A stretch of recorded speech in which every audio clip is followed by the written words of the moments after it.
talk about what happens when you have a vending machine in a location and people seem to be ignoring the machine. They're ignoring the candy inside the machine. What do? There's several things you can do. I remember when I bought a route out here in the Dallas area, and it had about 50 locations, 50 machines working, probably 30 locations. And that guy was smart enough to put 2 machines in every location, or not every location, but almost every location. The thing is, he kind of ignored his machines. I guess that's why he was selling the route, because he was kind of disillusioned, or he fell out of love of the business. He had another business on the side, so I guess the vending business was his secondary business, and he really wasn't in love with that business, so he neglected it. And what I noticed when I was cleaning the machines is there was a lot of old candy at the bottom, like old crumbs of peanuts and Boston baked beans and things like that. He never really cleaned the canisters out when he changed out the candy. He basically just plopped in new candy. You know, he'd run out of candy, maybe there'd be a few pieces on the bottom, and he'd just throw some more candy on top of the old stuff.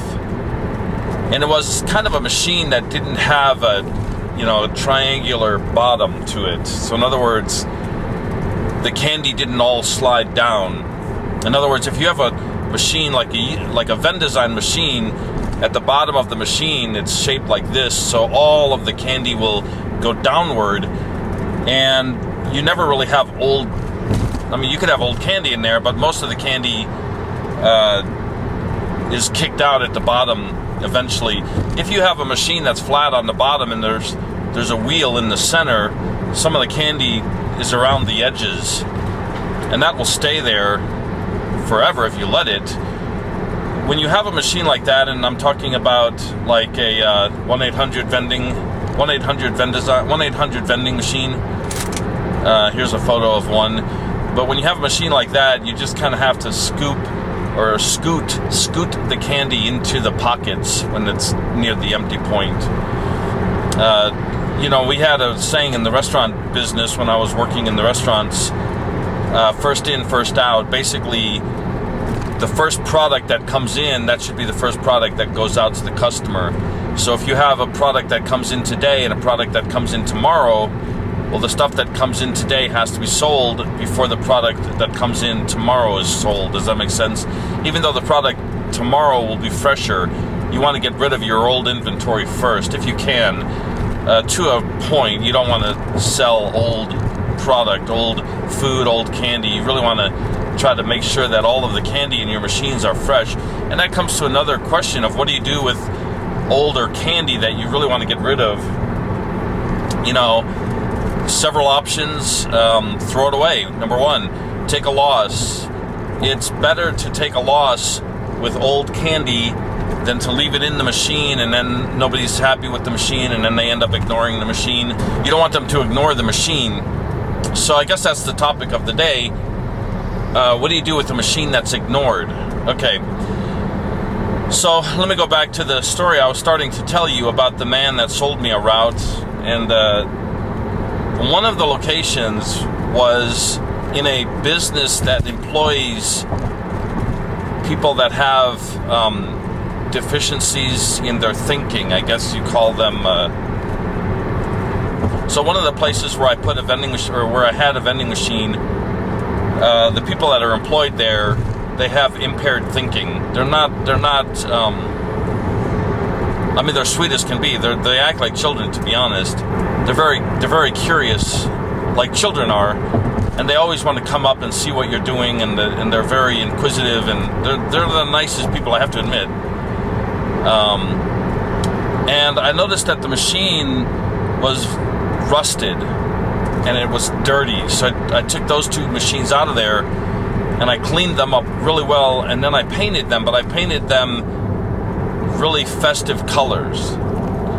And I figured, well, since these people are, since they act a little bit like children, let me pretend they're children and paint the machines in a way that children would like. So I painted them really colorful paint, colorful, with a colorful design on both machines. It was really pretty on both machines, actually. And I noticed that my sales went up probably 30% just from that one location.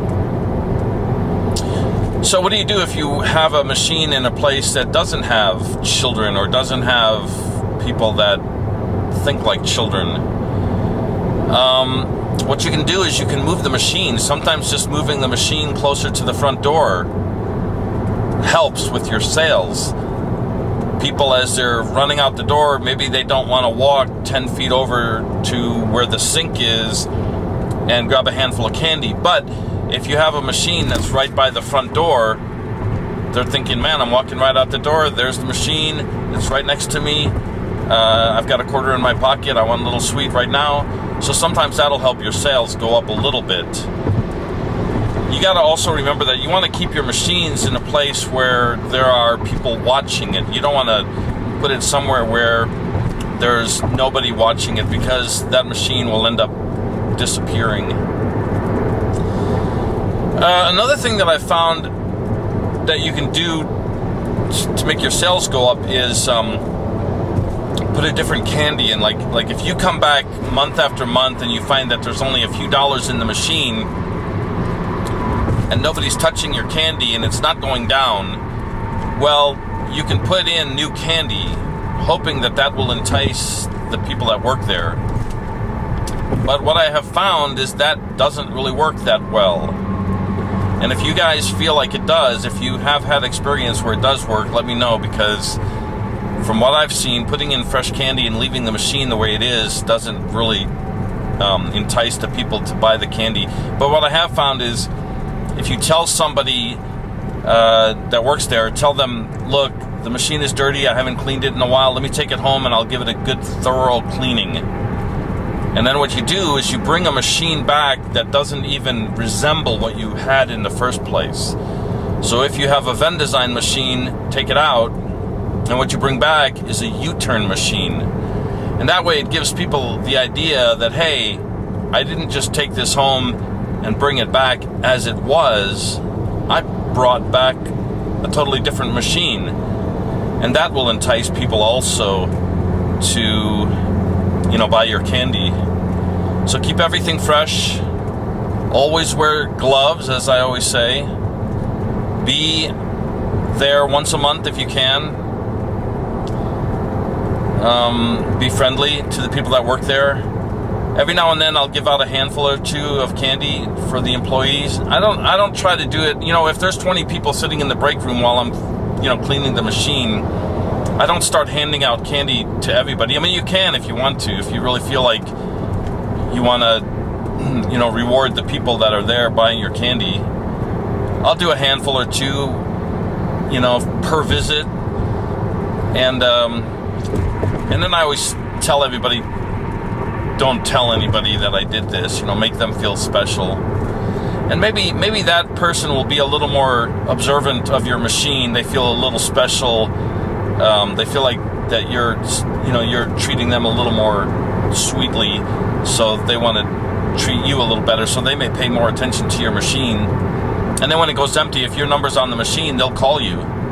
There's one guy that I know where, whenever my machines are low, he calls me. And of course, every time I go there, I give him a big handful of candy. I guess he calls me to get the free candy, and I give him the free candy for him to call me. So we have a good symbiotic relationship with that. All right, so that's the video of the day. Right now you can see that I'm actually working on taking this little machine to a location today, dropping off a machine. I have a car dealership that I'm working with. I have 2 machines in that car dealership. It was actually where I bought my car. So after I bought my car from a dealership, I told them I don't see any little gumball machines, and that's what I do for a living. Would you be allowed, or would I be allowed to bring in a little gumball machine and place it here in your break room? And they said, yeah, no problem. And then a couple months later, I put one in another part of the building, and then today I'm going to do the same thing. So now I have 3 machines in one car dealership. So there's a saying in sales, ABC, always be closing. And what does it mean to close? It means to get the deal, get the sale. How do you get the sale? You go out knocking on doors and asking people, can I put a little gumball machine in your store? I work with XYZ charity, and we will be happy to serve it every 30 days. And always be closing. Try to get that deal. Wherever you go, if you're eating lunch somewhere, if you're eating dinner somewhere, look around. If you're getting your hair cut, if you're getting an oil change, if you're buying shoes, especially mom and pop businesses, look around, see if there's a machine in the corner, see if there's a machine in the front doorway area. So, always be closing.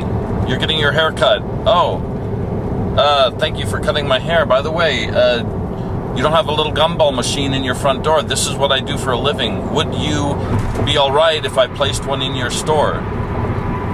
You know, sometimes they'll say, well, we have to talk to the manager. They're not here right now. The other day I was at a store and I said, hey, I know you guys have a chain. This is a chain business, a business that has many locations throughout the area.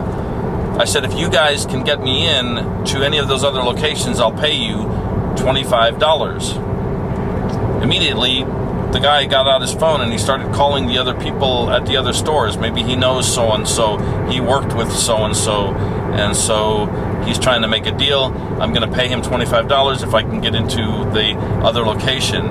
So I hope that helps you with your vending business. We always love the thumbs up. We, meaning I love the thumbs up. Love the feedback, and please subscribe if you haven't already subscribed. Have a good day. Please hang up and try again.